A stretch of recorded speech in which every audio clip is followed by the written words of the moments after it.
এই পৃথিবীর সব থেকে বড় কাজ কি, সেটা হচ্ছে বড় ভাবা। উদাহরণ দিয়ে বোঝাচ্ছি, একটা গরিব এক জায়গায় ভিক্ষা করছিল, একটা বড় লোক গিয়ে তাকে রুটি দেয়।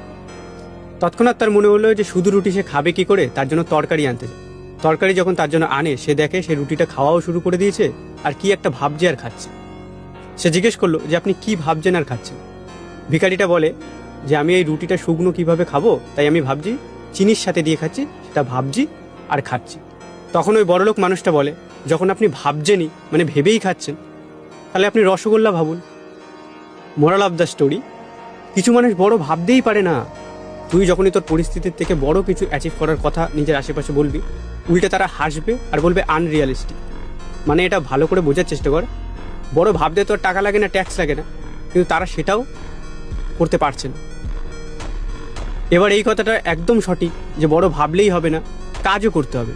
কিন্তু এই কথাটাও সঠিক, কোনো কিছু বড় কাজের পেছনে প্রথম বড় একটা ভাবনাই থাকে। শুরুটা একটা বড় ভাবনা দিয়েই হয়। তাই বড় ভাব দেখি তোরই ট্যাক্স লাগে।